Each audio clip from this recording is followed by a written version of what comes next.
Noon rush. In a packed fast food restaurant, a kid hesitates. McChicken nuggets. In the end, he chooses the Big Mac, a classic and effective option. 5 minutes later, he's finished eating everything, which is unsurprising. And yet, this child has just fueled a gigantic global economic machine. A machine oiled by billions of euros, franchises, real estate contracts, and even manipulated exchange rates. In your opinion, how much does it cost to produce this Big Mac? 3 euros? 5 euros? Actually, it costs less than 1 euro to make. And yet, the profit margin the company makes on it is just a small part of one of the most profitable business models on the planet. In fact, there's something very few people know. McDonald's doesn't make its living from burgers. McDonald's makes money from the walls. Hi, Mindset team. I hope you're doing well. I have to thank the many subscribers who, on the video where we analyzed the reasons for the drop in McDonald's sales, pointed out how important real estate is for the company. You gave me the idea for this video.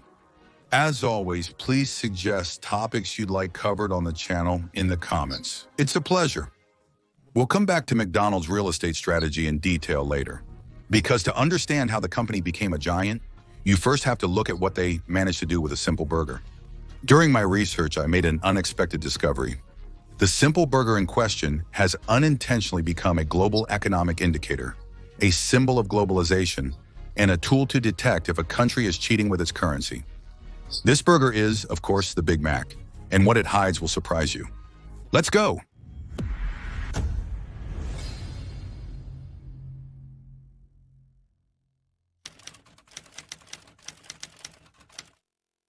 You're driving to Gerland late at night, hungry. You see McDonald's at the highway exit and order a Big Mac. Minutes later, you leave with your paper bag and that good old hot sandwich in your hands. A familiar taste, a price you know by heart, 6.30 euros. But then you ask yourself a genuine question. Honestly, that's pricey for fast food.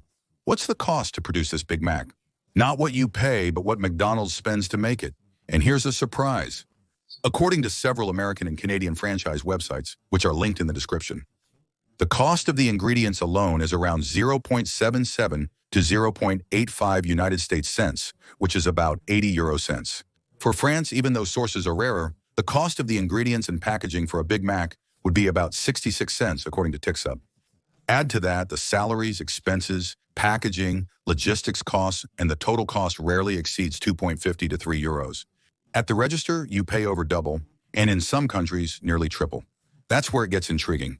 You might think McDonald's makes a fortune on the comfortable margin between the cost and selling price. The Big Mac is merely a loss leader and an entry point. True profitability lies elsewhere. It's right next to it, in a small cardboard cup filled with ice cubes and a handful of potatoes. And you'll see that here, we're no longer talking about good value for money. We're talking about real cash machines.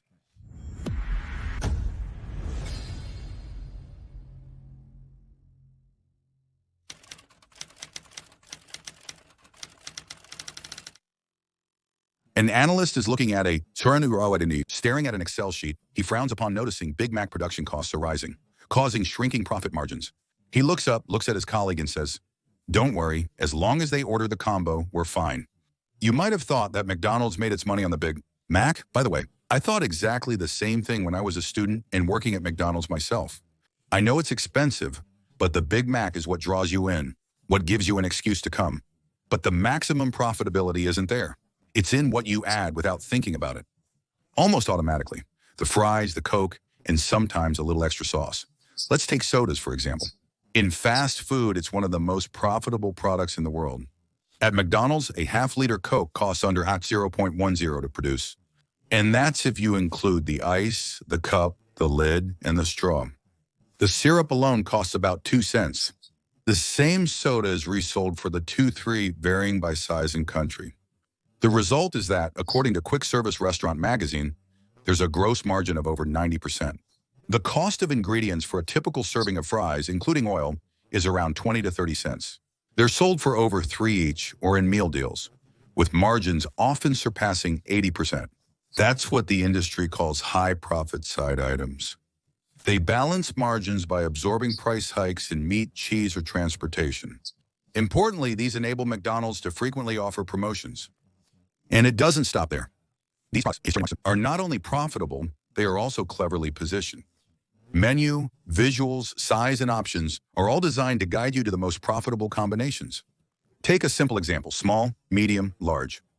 Fries and drinks come in 3 sizes, but the goal is to steer you towards the medium option rather than provide a genuine choice. The small size seems ridiculous, the large excessive, making the medium the reasonable choice. However, in terms of profit margin, the medium is the jackpot. That's what we call in pricing the decoy effect. One size is there only to make us choose the one next to it. And at McDonald's, this principle is used on a large scale.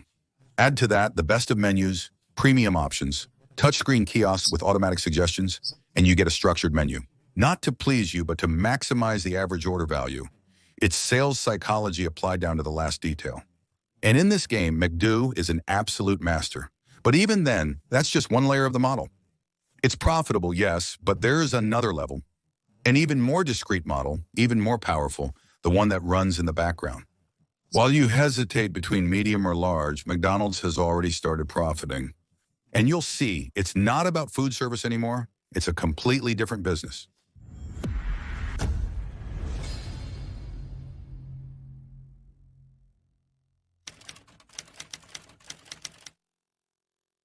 A man in a pinstripe suit pushes open the door to a meeting room. He's holding a binder. On the cover, there's a strange phrase: McDonald's Real Estate Strategy Confidential. This guy is Harrison Bourne, the shadow financier, the guy who is going to say the most important sentence in the history of McDonald's. We're not in the fast food business, we're in real estate. The franchisees make the burgers, we rent them the buildings. And that's how McDonald's went from a fast food restaurant to one of the largest private real estate empires on the planet. Today, 95% of McDonald's restaurants are franchises.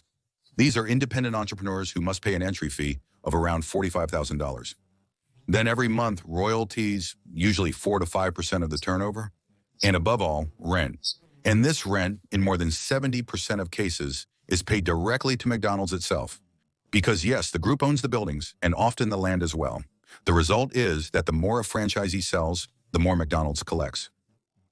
And all that without cooking, without recruiting, without managing operations. He outsources the problems, but retains the income, a strategy known as vertical leverage. A system where the company profits not only from products, but from every unit of activity, creating an infinitely scalable model. With each new franchisee, McDonald's expands its real estate holdings and ensures a stable, worldwide, and predictable revenue stream. A Big Mac is good. A 20-year contract on a location at a highway exit is much better. But this system, designed for optimization, unexpectedly created an unforeseen phenomenon. Because by selling the same product under the same conditions in almost every country in the world, McDonald's created something even more fascinating than a real estate empire.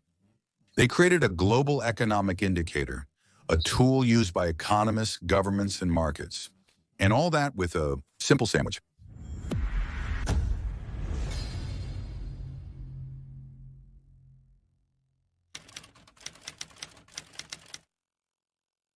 At the Economist offices, a journalist is chuckling as he completes a rather whimsical piece. A comparison between Big Macs. In a globalized world, a standardized product like the Big Mac should cost roughly the same everywhere. That's the simple idea behind the Big Mac Index. The same recipe, brand, and packaging for a product shows a clear difference between Canada and South Korea. The Big Mac will cost $5.69 in the United States, but only $2.60 in Turkey. Prices ranging from $3.80 in China to over $7 in Switzerland reveal deeper underlying factors. Some currencies are undervalued while others are overvalued, a concept known as purchasing power parity. To put it simply, imagine you're going to a flea market. You buy exactly the same chair at 2 different stalls. Same model, same condition, same color. The first stall sells it for $50, while the second charges $75, making you realize there's an issue. Either someone is selling it for too much, or someone is selling it at a loss. Or there's a third option.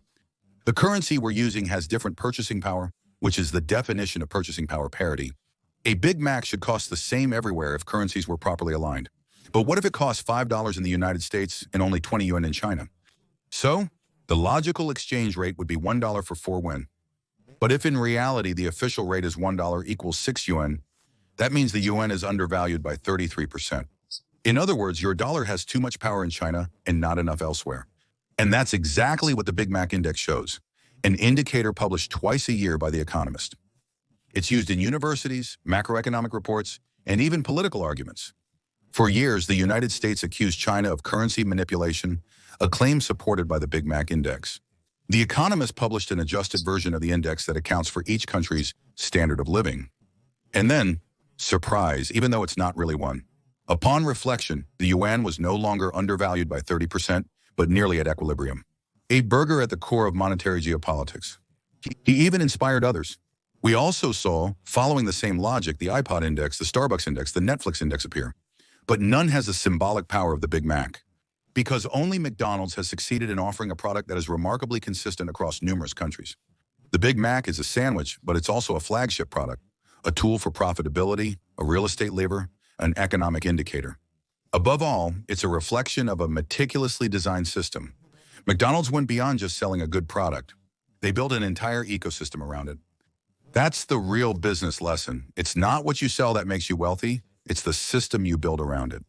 So, ask yourself this question. Does your business today rely on a product, or does it rely on a scalable, profitable, and repeatable system? Like the one set up by Buffalo Grill, a true French empire of grilled steak, before a scandal from England made it completely derail, as you can see in the video that's showing.